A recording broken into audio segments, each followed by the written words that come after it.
scenery work has come to a complete halt on the last quarter of the time saver. I need to finish these corrals and then I can kind of work this from here over kind of all as one scene when I actually go to do the scenery. So first order of business is to build the corrals. So this is what I'm working on, Campbell's scale models. It is stockyard number 400. You can see I've got the first bag opened up. I'm taking a look at the instructions, kind of getting everything laid out. Now this is an older kit. You can see the sign of the age on the instructions. And this is one of those kits that they didn't really make anything easy for you. You really have to read and understand what you're going to do fairly well before you attempt to do it. As an example, they have this piece of wood that you have to cut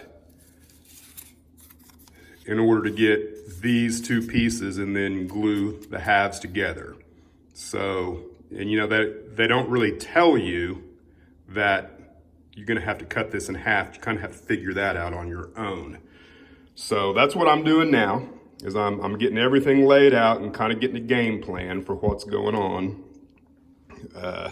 I've got a few of the pieces figured out, and I've got some really good drawings. That's what's going to make it, you know, the good thing about these kits is that all the drawings are to scale.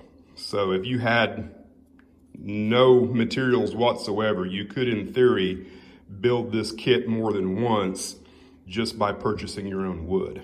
So I'm going to get started on that, and I will keep you informed as I go. So what I've done here is I went ahead and photocopied this and then very carefully cut out these pieces to overlay on top of the wood that they provide for you. That way I'm keeping all of my instructions pristine, so if for whatever reason I ever want to build this again, I can. I've gotten into the meat of the project, and I'm going to give you a few suggestions if you end up choosing to build this kit.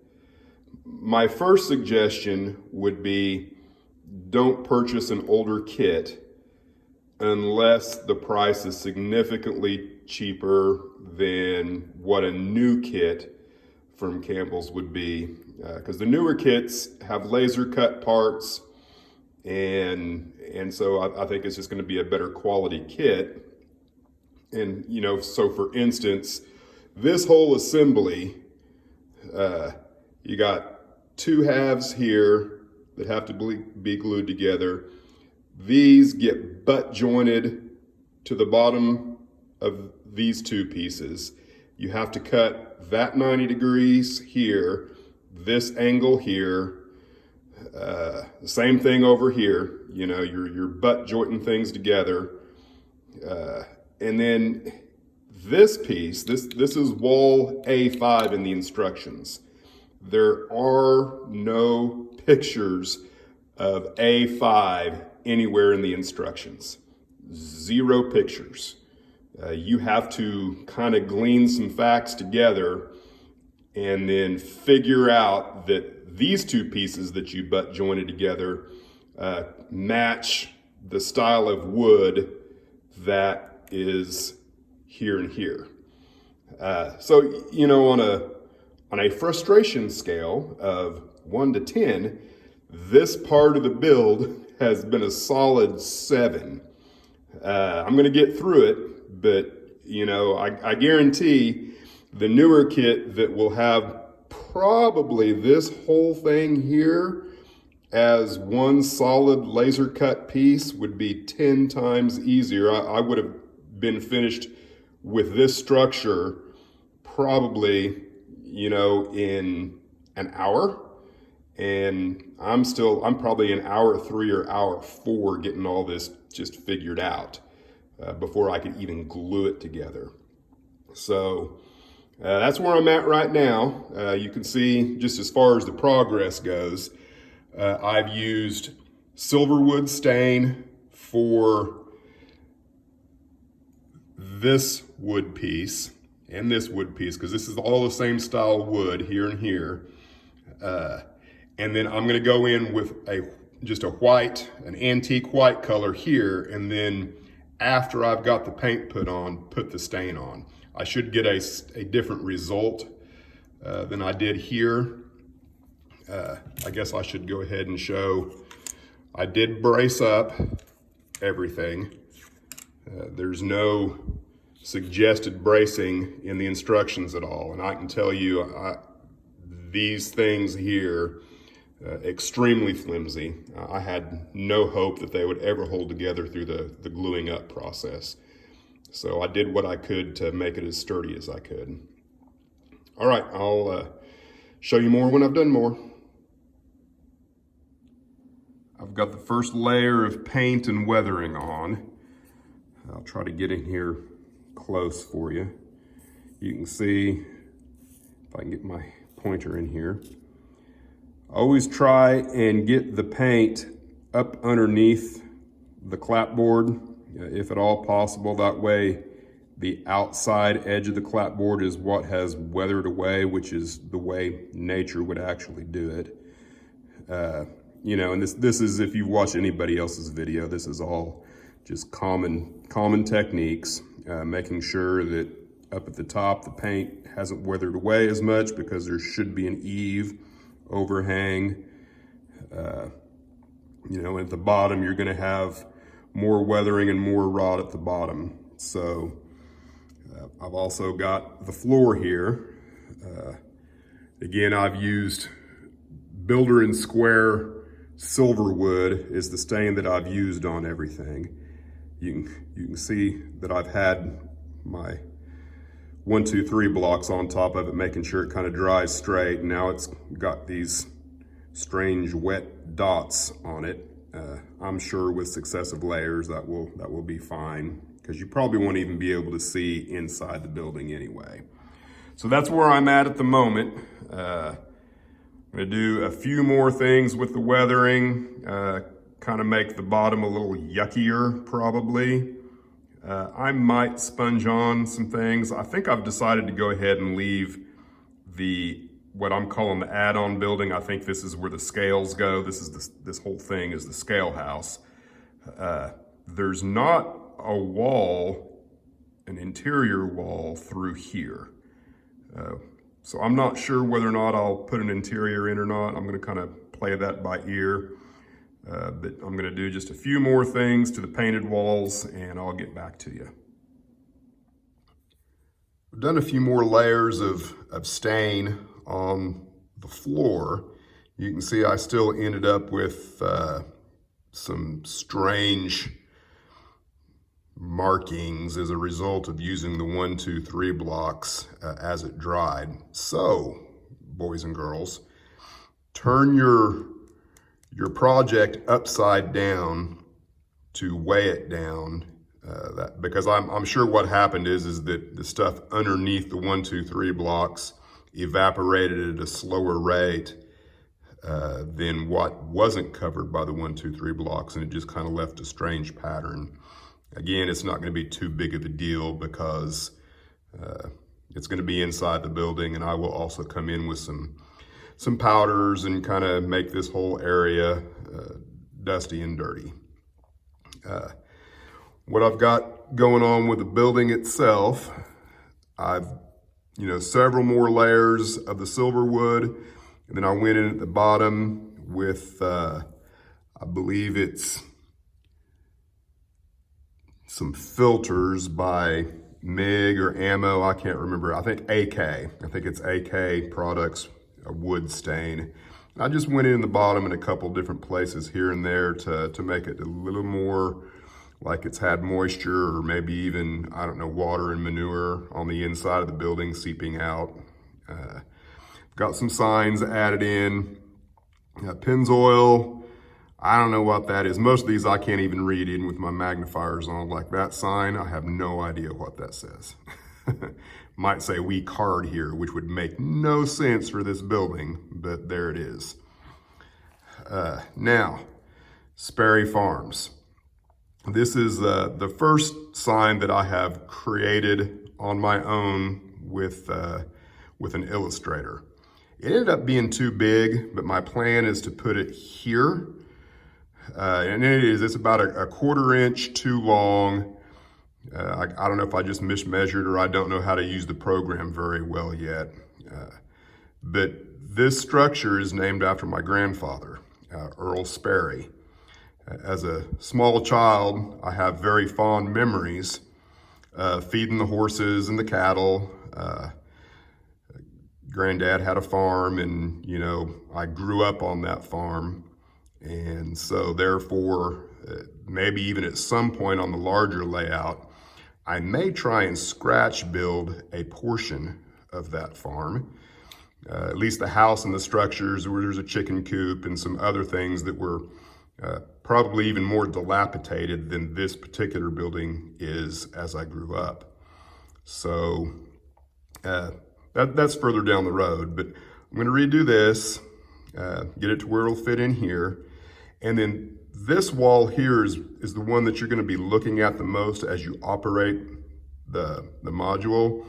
And I've got several other signs that I can make use of out of the Oakboro hay and grain kit, but there's nothing in there for case tractors or international harvester. And I grew up driving a case, I believe it was a 960, I can't remember, plowing and all kinds of fun on the tractor in my summers. So I would like, the specific equipment that my granddad had and what I actually maybe drove, if I can get that on this building here somewhere, that's my plan. I just need to do a little research and see if I can find some vintage signage for those things. But right now, because I'm gonna have to redo this, and that's probably gonna be hours of work, I'm gonna go ahead and continue with the structure and then come back to this and the other signage a little bit later. Got the structure together, and I've got some more signage put in. So this is the angle that you're going to be viewing this building at probably 90% of the time. It's going to be this angle, or if you're coming from the other direction, when the layout actually gets finished and I can run trains around the whole floor plan, then this would be the other angle that you could kind of see the structure at. Now, I've got this wall here. There is a center wall that goes in between here. I don't think you will ever see it, unless for whatever reason I decide that this structure may live somewhere else, sometime in the future. So I haven't really put a lot of care into how I did this, but you can see I had to notch out this for the bracing in the building. Now, one of the mistakes I made, again, because the instructions are just, and it's probably not the instructions, it's just my reading comprehension, but it wasn't very clear about the floor. The floor is actually inside the building. I thought that the building sat on top of the floor. So I felt safe to put this bracing material on the bottom of these wall panels. And as it turned out, that kind of ruined everything. I made no attempt to take this bracing out. So what I did is I just notched everything so that it would fit in. And of course, there's some places where my notching kind of broke here and there. So again, if you end up buying this kit as the older kit, not the one they're producing now, keep that in mind, that the floor here is actually an inner floor, not the structure sitting on the floor. It's an ID, not a on top of kind of thing. So I'm gonna get ready and put this in. I think I will brace the backside of it after I get it put in. So I'm on to step 6, and that is the cattle sheds. So what I need to do is edge glue all of these wall pieces together and then glue on the bracing on the back side of the walls themselves after I've got them edge glued. Of course, that means I need to stain them first. I'm gonna do a little experiment here. What I've done is I've just kind of streaked some dead wood. This is Builders and Square dead wood. And I've just kind of done a few places here. I might go back in and put just a little bit across the top of the edge. I have no idea what this is going to look like yet. The next step is going to be using this Cordovan brown as suggested by Michael McCarver. It's got a nice color to it. What I've stained so far with it didn't really look like that to me, but that could just be because of a different kind of wood. I don't know. But I'm going to stain this up and come back and show you what it looks like after I'm done. All right, so here's what it looks like after my application of the Cordovan brown. And you can see the dead wood just kind of acts as a filter to give it character is probably the best word I'd give, because the trick in any of this staining and making these buildings look good, in my opinion, is just all about layering and making sure that it's not just one solid color or texture. So next, I'm going to go in with this winter streaking grime on the very bottom. This stuff kind of has a real dark green color to it. And, you know, so my rationale is that this is cattle. And so maybe there's, you know, some manure buildup, you know, that's kind of seeped through the woods. I'm just going to try and get a real nasty, rotten look to it is the plan. Here's the end result of the staining and whatnot. I might have got a little carried away on this one. You know, I just made sure I put a little heavier amount of the winter streaking grime in here. And then I came back in with mineral spirits and kind of let that pull the dark color into the wood as I held it upside down. This is the top of the building, the front area. And I did not put anything on the bottom of it because it's going to be up in the air. So I kind of intentionally wanted this to look not quite so weathered as the rest of this did. Now the next step has me putting strip wood on the inside of these 3 pieces. And then this piece, I end up having to cut diagonally from there to there. Near as I can tell, there's only one of these, and I'll tell you, I'm pretty confused still about how this is supposed to look with only 3 of these and 1 of those. Right now, I can't get it in my mind, even after looking at, you know, some of the drawings here, because, you know, the drawings are just not in 3D, so I'm still kind of reading and trying to understand all of this based on the one picture that they provide here, which doesn't show all sides, of course. So stand by and we'll see what we come up with. Of course, I'm going to have to stain all of this before I even attempt to glue anything. I'm going to use the same techniques I did before. I've got the side walls completed. I believe, I'm not 100% sure, but I think I may have used the wrong sized strip wood here. I think these are maybe 30 seconds of an inch square. I was supposed to use 16th inch square.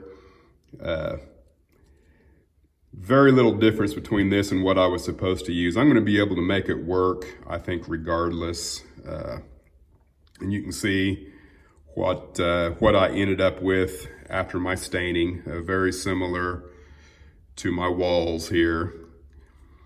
Now the other thing that I worked on was this, which is another one of the side walls. This was extremely frustrating. I think this is the size of strip wood I was supposed to use over here, but didn't. And I went ahead and went with this because I think the way this is going to work is the fence, the back walls will come and interface like this. Now in the process of getting this piece on, which you only have one little place to glue to, I ended up breaking off the very end of this piece of wood. And I edge glued it back together right there, but there's virtually nothing keeping this thing on. Not very happy with that design whatsoever. I'm hoping that I can keep it together long enough to glue it to these pieces, and this will add strength to that over there, but that's yet to be seen. I'm gonna call it quits for today before I pull all of my hair out. So I will show you more after I've done more. So here's the completed back wall of the cattle shed, or one of the back walls. There's two back walls. I've got these uprights put in, and I'm ready to go ahead and start gluing the cattle sheds together. Over here, I've prepared this piece to be glued in here. Again, I'm gonna hold my breath that this doesn't break before I get the roofs put on and the front walls put on. I'll be amazed if I can get this cattle shed complete without this assembly breaking in some way along this post. I've also got this top front wall for the sheds that kind of hang down partially. I was supposed to construct two of these. Somehow I missed that. So I'm gonna have to go in and stain this up and glue it up before I can complete what will be this cattle shed here. So I'm gonna get started doing that and come back after I've completed at least one more shed. The cattle sheds are glued together and they're finished with the exception of the roof. You can see I went ahead and added some bracing material here. The instructions didn't call for anything up here, and I just thought that was a bad idea because, you know, this is edge glued there and there, and just like these pieces are, and you can actually see how well my edge gluing worked in this area right here. I'm gonna let them glue. I was able to get this thing glued up, and thus far it hasn't broke yet. I'm still holding my breath, waiting for it to happen. They got me moving on to some fencing now, so they don't want me to put the roofs on yet, according to instructions. So I'm just gonna let these sit just like they are now and go ahead and move on to step 7. I've gotten started on step 7, which is building this fencing material here, template A. And so that they advise to use Scotch tape and then to stick these boards down on the Scotch tape. Well, I didn't have any Scotch tape, so I used some Tamiya tape, and it seems to be working fine. So what I've been doing, if I can try and explain this, these are laid down right on top of the template, and then these, maybe you can see this one, I went ahead and and sanded just a little bit off of one side to make them flat, to make them glue just a little bit easier. I didn't do that on the posts on the cattle sheds, and I wished I would have. After I glued them all on, I think it would have made it a lot easier for them to glue, and there'd be a little more to them. And what I'm doing is I'm bringing in this block. I don't know if I'll be able to do this on camera, but I'm making it perfectly level with the bottom, and then bringing in the post to where it just touches it. So all my posts should be perfectly level with that line. So I'm gonna continue working on this and see how it turns out. I've got fence A, B, C, D, L, and K completed. Now, I'll mention in full disclosure that this post and this post was supposed to be round. I got confused because there's so many A17s, B8s, C16s. It's like playing a game of Battleship, and I got confused. These are B8s, which is actually the round posts. I think those are 3/4 inch, and I just got confused.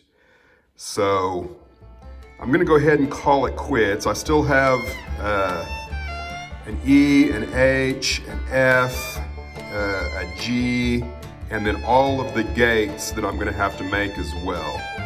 So I'm gonna go ahead and call this completed for the video, and probably have a Sperry Farms 1 and a Sperry Farms 2, and then who knows, maybe even a Sperry Farms 3 and 4. I don't know how long this project is gonna take, but I think I've got enough for a video, and so I'm gonna go ahead and call it quits on this one. And thanks for watching, and we'll see you next time.